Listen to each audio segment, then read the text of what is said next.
नमस्कार, आप देख रहे हैं 10 में दम। मैं हूं आपके साथ विवेक शांडिल। आज दिन भर की बड़ी खबरों के साथ बुलेटिन में जिन खबरों का चर्चा करने वाले हैं, सबसे पहले उनका जिक्र कर लेते हैं। बुलेटिन में आज सबसे पहले हम आपको दिखाएंगे कि कैसे सोशल मीडिया साइट ट्विटर पर विवाद छिड़ गया है, कैसे सोशल मीडिया साइट ट्विटर पर कांग्रेस को बहुत ज्यादा भरोसा हो गया और क्यों ट्विटर पर यह आरोप लग रहे हैं कि आखिर वो कैसे भारतीय राजनीति में घुसपैठ करने की कोशिश कर रहा है। इसके अलावा बातचीत करेंगे कि देश में इंडियन मेडिकल एसोसिएशन और बाबा रामदेव के बीच कैसे जंग छिड़ी हुई है।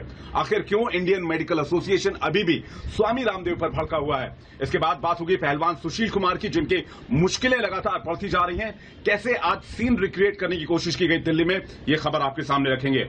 और बाद में इसके बात करेंगे कि आखिर कैसे भारत का भगोड़ा मेहुल चौकसी आखिर गायब हो गया है। क्या वो एंटीगा से फरार हो गया है, एंटीगुआ से, या फिर वो लापता है? इस खबर की भी पड़ताल करेंगे। लेकिन इससे पहले आपको बता दें कि रिपब्लिक भारत आपसे जुड़े हर एक मुद्दे की आवाज उठाता है, तो आप भी अपनी आवाज उठाएं और रखें अपने विचार कू ऐप पर। कू ऐप के यूजर्स के लिए हमारा आज का सवाल यह है कि क्या सुशील कुमार से अवार्ड वापस किए जाने की मांग सही है? अभी जाएं कू ऐप पर, डाउनलोड करें कू ऐप, रिपब्लिक भारत को फॉलो करें और इसके बाद पोल सेक्शन में जाकर आप अपनी आवाज उठा सकते हैं। हम इस सवाल का जवाब बुलेटिन के अंत में जरूर दिखाएंगे। तो सबसे पहले बात करते हैं बुलेटिन में ट्विटर वॉर की। कांग्रेस देश की 134 साल पुरानी पार्टी है, लेकिन कांग्रेस को न तो देश की न्याय व्यवस्था पर भरोसा है, न प्रशासनिक व्यवस्था पर भरोसा है और न देश की न्यायालयों और सरकारों पर भरोसा है। कांग्रेस भरोसा करती है तो जैक डॉर्सी वाले ट्विटर की, और ट्विटर से ही सफाई और इंसाफ की मांग की जा रही है। अब जरा ये सवाल उठने लगा है एक बार फिर से। अब जरा सोचिए इस सवाल को कि कैसे ट्विटर भारतीय राजनीति में एक सक्रिय दखलंदाजी कर रहा है। इस पर भी ट्विटर विवादों में घिर रहा है। इससे पहले भी अमेरिकी राजनीति को लेकर, अमेरिकी चुनाव को लेकर ट्विटर और फेसबुक विवादों में रहे हैं।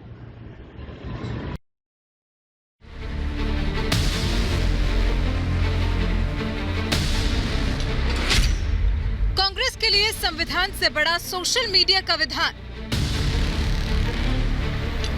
कांग्रेस को संविधान से ज्यादा ट्विटर पर भरोसा। भारतीय जांच एजेंसियों से ज्यादा कांग्रेस को ट्विटर पर विश्वास। क्या भारत में सियासी टूल बन चुका है ट्विटर? ये तमाम सवाल इसलिए क्योंकि बीते चंद दिनों से ट्विटर सोशल मीडिया प्लेटफॉर्म से अपना दायरा बढ़ाकर सियासी दखलंदाजी तक पहुंच चुका है। शुरुआत टूल किट विवाद से हुई, फिर कांग्रेस ने इसे देश के संविधान, कानून और कोर्ट से ज्यादा आंक लिया। बात बात में संविधान की दुहाई देने वाली 134 साल पुरानी पार्टी कांग्रेस एक बार फिर कटघरे में खड़ी है। शायद देश की न्यायिक व्यवस्था पर से ही उसका भरोसा उठ चुका है। तभी तो भारतीय अदालतों का दरवाजा खटखटाने की बजाय ट्विटर से दूध का दूध और पानी का पानी करने की गुहार लगा रही है। संवैधानिक और न्यायिक व्यवस्था की बजाय कांग्रेस ट्विटर के अधिकारियों से केंद्र सरकार के 11 मंत्रियों के खिलाफ कार्रवाई की मांग कर रही है। आज हमने ट्विटर को ये लिखा है कि जैसे भाजपा के प्रवक्ताओं के फर्जीवाड़े को मैनिपुलेटेड मीडिया करार दिया गया है, उनके सारे मंत्रीगणों ने जिन्होंने इन फर्जी कागजात को ट्वीट किया है, उनको भी मैनिपुलेटेड मीडिया किया जाए ताकि सच्चाई जग जाहिर हो। दरअसल कांग्रेस ने ट्विटर के लीगल डिपार्टमेंट को एक चिट्ठी भेजी है, जिसमें मोदी कैबिनेट के मंत्री गिरिराज सिंह, पीयूष गोयल, स्मृति ईरानी, रविशंकर प्रसाद, प्रहलाद जोशी, धर्मेंद्र प्रधान, रमेश पोखरियाल निशंक, धावर चंद गहलोत, डॉक्टर हर्षवर्धन, मुख्तार अब्बास नकवी और गजेंद्र सिंह शेखावत के नाम शामिल हैं। इन सभी पर कांग्रेस ने गलत और भ्रामक जानकारी फैलाने का आरोप लगाया है। कांग्रेस की इस हरकत पर सवाल इसलिए उठ रहे हैं क्योंकि खुद कांग्रेस शासित राज्य छत्तीसगढ़ की पुलिस एफआईआर दर्ज कर इस मामले की जांच कर रही है। वो इस मामले में आरोपी बनाए गए छत्तीसगढ़ के पूर्व मुख्यमंत्री रमन सिंह से पहले चरण की पूछताछ भी कर चुकी है, जबकि बीजेपी के राष्ट्रीय प्रवक्ता संबित पात्रा से कल पूछताछ होनी है। अगर टूलकिट विवाद में किसी तरह का फर्जीवाड़ा हुआ है तो पुलिस की जांच में सामने आ ही जाता। तो क्या वजह है कि कांग्रेस ट्विटर की दहलीज तक अपनी शिकायत लेकर पहुंच गई? क्या उसे अपने ही राज्य की पुलिस की जांच पर भरोसा नहीं है? क्या उसे लगता है कि पुलिस से ज्यादा असरदार ट्विटर है? ट्विटर एक प्राइवेट कंपनी है और कोई भी सरकार सरकार चलाने का या अपने देश के कानून व्यवस्था का अधिकार जो कानून से नियमित व्यक्ति नहीं है उसको नहीं दे सकती, वो उसी का काम है। तो पुलिस को पूरा अधिकार है जानने का कि आपने किस आधार पे कहा ये कागज़ गलत है, और आपके पास जो भी कोई एविडेंस है, गवाही है, वो आप हमें दीजिए। इस पूरे मामले में दिल्ली पुलिस भी कांग्रेस के 2 नेताओं को नोटिस भेज चुकी है। कांग्रेस के सोशल मीडिया विभाग के प्रमुख रोहन गुप्ता और पार्टी प्रवक्ता एमवी राजीव गौड़ा से जांच का हिस्सा बनने के लिए कहा गया है। कोविड टूल किट विवाद को लेकर सियासी आरोप प्रत्यारोप एक तरफ, लेकिन अपने इस रवैये की वजह से कांग्रेस कटघरे में तो खड़ी हो गई है। क्या वो ये भूल गई कि ट्विटर पुलिस नहीं है बल्कि एक विदेशी प्राइवेट कंपनी जो अपनी नीतियों पर चलती है, उसे दूसरे देशों के हितों से कोई मतलब नहीं है, तो फिर कांग्रेस ने उससे न्याय की उम्मीद कैसे लगा ली? देश के कानून से बढ़कर कांग्रेस के लिए ट्विटर कैसे और क्यों हो गया? ये ऐसे सवाल हैं जिनके जवाब कांग्रेस को देने ही होंगे। Bureau report, Republic Bharat. लगभग एक हफ्ते पहले स्वामी रामदेव के एक बयान ने डॉक्टरों के अंदर रोष पैदा कर दिया था, गुस्सा पैदा कर दिया था। आईएमए इस पर भड़का।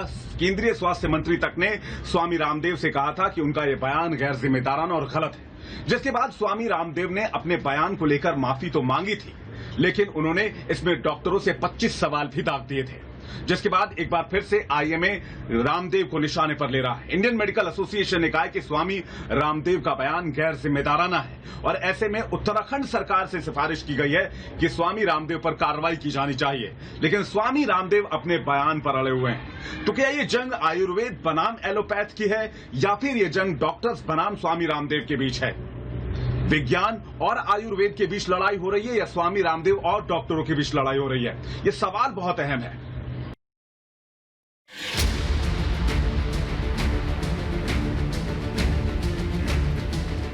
एलोपैथी को लेकर योग गुरु रामदेव के बयान पर छिड़ा संग्राम थमने का नाम नहीं ले रहा है।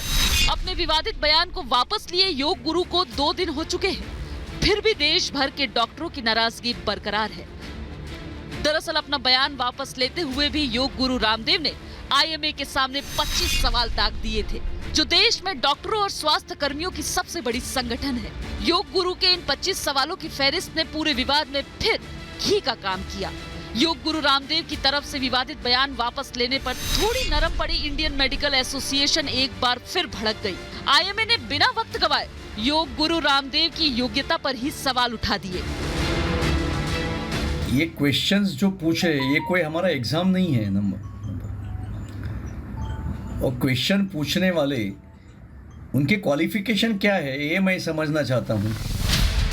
हालांकि आईएमए के महासचिव ने दावा किया कि उनकी संस्था योग गुरु रामदेव के 25 सवालों का जवाब देकर रहेगी, जिसकी तैयारी आईएमए से जुड़े डॉक्टरों की एक टीम कर रही है।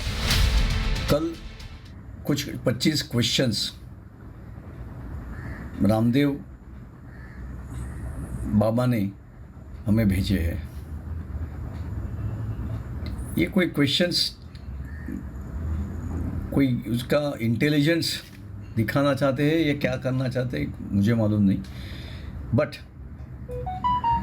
हमारी आईएमए की टीम पूरी लगी हुई है और अच्छी तरह से उसके रेफरेंस के साथ में पूरे 25 क्वेश्चंस के डॉकेट और अच्छी तरह से उसके आंसर्स तैयार करके हम डिस्ट्रीब्यूट कर देंगे।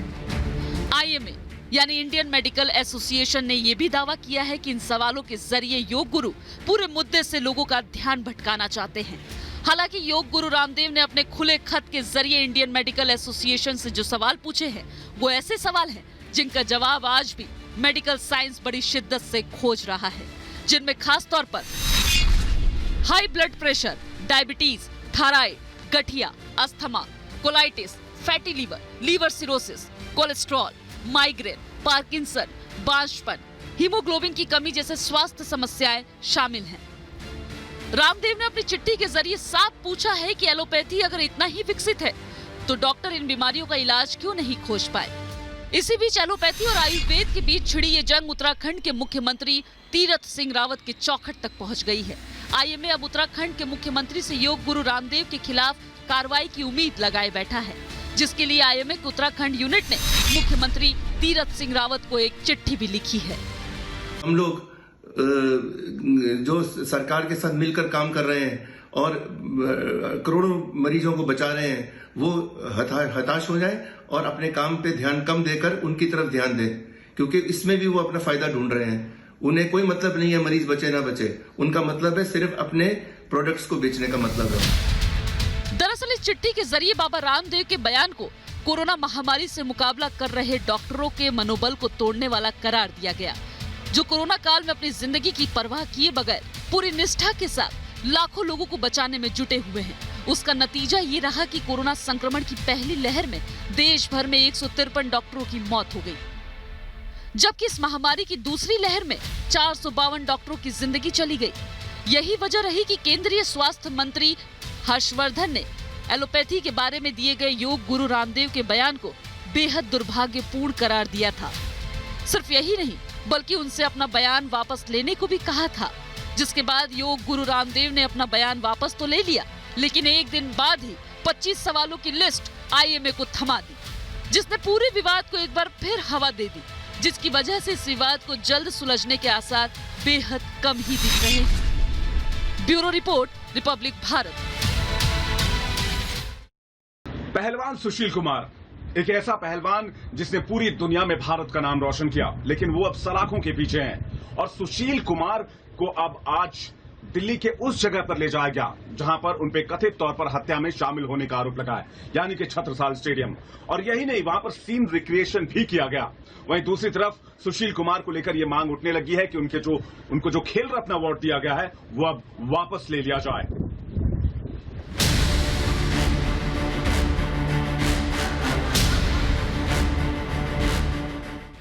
शिकंजे में वर्ल्ड चैंपियन, घटना का रिक्रिएशन सुशील पर पड़ेगा भारी। बार बार बयान बदल रहा सुशील, पहलवान सुशील कुमार पर गिरी गाज।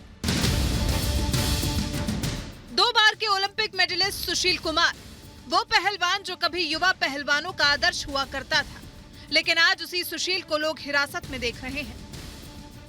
वो सुशील कुमार जिसने 25 साल की उम्र में बीजिंग ओलंपिक में ब्रोंज मेडल जीतकर देश का सिर गर्व से ऊंचा कर दिया, आज उसकी काराना हरकत से कुश्ती जगत पर सवाल उठने लगे हैं। जिस सुशील को राजीव गांधी खेल रत्न अवार्ड से नवाजा गया, भारत सरकार ने पद्मश्री से सम्मानित किया, वही सुशील आज अपनी करतूतों की वजह से चेहरा छिपा रहा है। और अजय जो उसका साथी है, जिसे पुलिस ने सागर हत्याकांड का आरोपी सुशील कुमार पुलिस की गिरफ्त में है। पुलिस सुशील कुमार से लगातार पूछताछ कर रही है। सागर धनखड़ हत्याकांड में पुलिस सुशील कुमार को लेकर उसी जगह पहुंची जहां सुशील के अर्श से फर्श तक आने की कहानी शुरू हुई। सुशील पहलवान को लेकर दिल्ली पुलिस की क्राइम ब्रांच छत्रसाल स्टेडियम पहुंची और करीब 1 घंटे तक सुशील कुमार से पूछताछ की।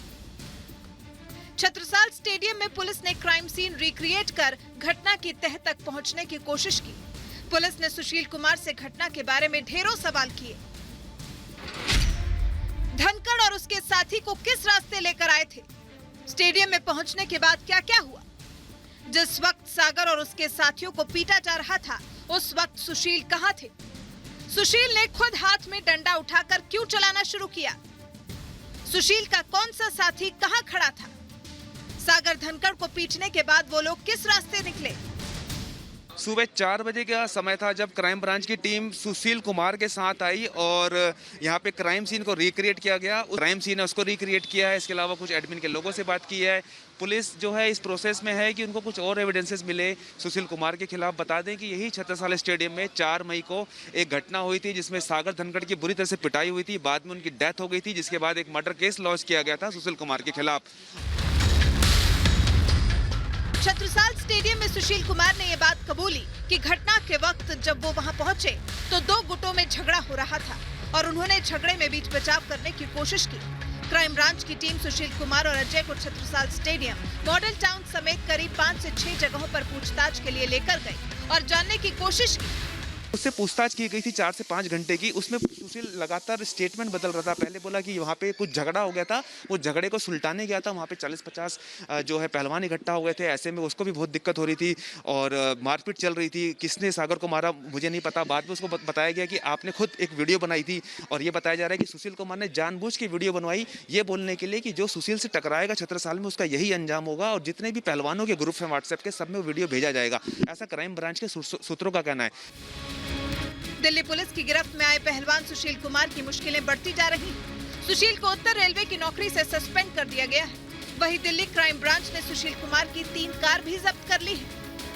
फोरेंसिक की टीम क्राइम ब्रांच इनको लेकर आई है। ये जो 3 कारें हैं ये सुशील कुमार और उसके साथियों द्वारा यूज़ की गई थी जब सागर धनखड़ की हत्या हुई, तो इसमें जो है उन लोगों को लेकर आया गया था। और यहाँ पे ये जो हैं ये क्राइम ब्रांच की टीम है जो यहाँ पे फोटो ले रही है, फोरेंसिक एविडेंस ले रही है, फोरेंसिक की टीम भी उनको लेकर आई है।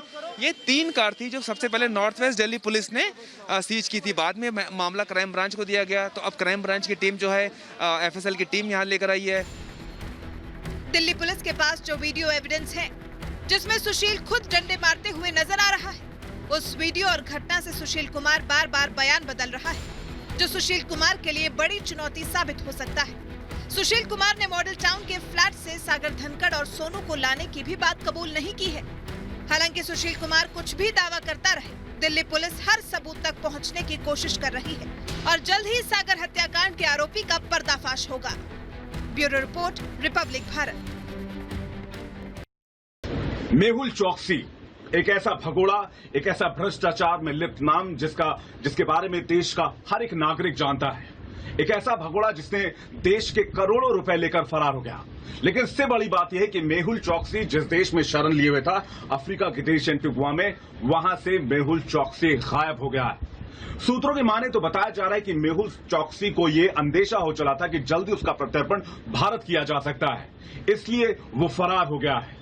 लेकिन मेहुल चौकसी के वकील बता रहे हैं कि दरअसल वो फरार नहीं है, लापता है। तो क्या ये मेहुल चौकसी की एक नई चाल है?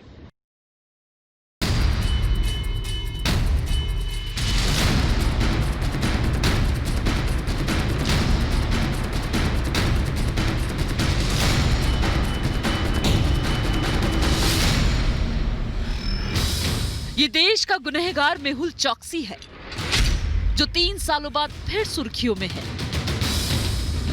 कैरिबियाई देश एंटीगुआ में मेहुल रविवार शाम को अचानक लापता हो गया, जहां वो पिछले 3 सालों से छिपा बैठा था ताकि भारतीय कानून के लंबे हाथ उस तक पहुंच ना पाए और उसके गुनाहों का हिसाब ना हो सके। हालांकि जब ऐसी संभावनाएं जागी कि एंटीगुआ और बारबुडा से भी उसका प्रत्यर्पण भारत हो सकता है, तो वो उसी वक्त अचानक लापता हो गया। जो वो नहीं चाहता था तो हुआ उसके ठीक उलट। एंटीगुआ पुलिस के अलावा भारत की नजर भी उसकी गतिविधियों पर आ टिकी। 3 साल बाद फिर हर किसी को उसकी तलाश है। हालांकि भारत में मौजूद मेहुल के वकील का दावा है कि वो जानबूझकर गायब नहीं बल्कि लापता है।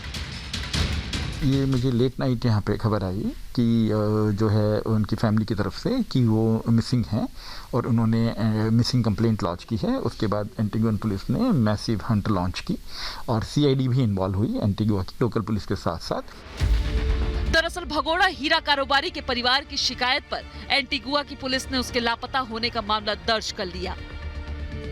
एंटीगुआ के जॉनसन पॉइंट पुलिस स्टेशन में तैनात अधिकारियों की जांच में सामने आया कि पंजाब नेशनल बैंक यानी PNB घोटाले का आरोपी मेहुल चौकसी आखिरी बार रविवार शाम को दिखा था, जब वो रविवार शाम 5:15 पे अपने घर से एक गाड़ी में बाहर निकलते हुए देखा गया।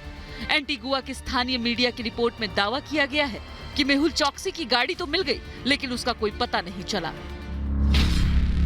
जिसके बाद ऐसी आशंका जताई जा रही है कि भारत प्रत्यर्पण के डर की वजह से तो कहीं मेहुल चौकसी गायब तो नहीं हो गया, क्योंकि एंटीगुआ में एक नागरिक के तौर पर रह रहे मेहुल के क्यूबा भागने की अफवाह भी उड़ी, जिसको भगोड़े कारोबारी के वकील ने एक झटके में खारिज कर दिया। उन्होंने दावा किया कि CBI की अपील पर इंटरपोल की तरफ से जारी रेड कॉर्नर नोटिस की वजह से मेहुल एंटीगुआ छोड़ ही नहीं सकता और वो एंटीगुआ के बाहर तो जा ही नहीं सकते हैं, क्योंकि इंडिया में तो फ्यूजिटिव डिक्लेयर अभी नहीं हुए हैं। I have a stay operating in my favour from the Mumbai high court for proceedings, CVT proceedings, मगर उनका RCN इशूड है तो वो ट्रैवल नहीं कर सकते थे आउट ऑफ एंटीगा।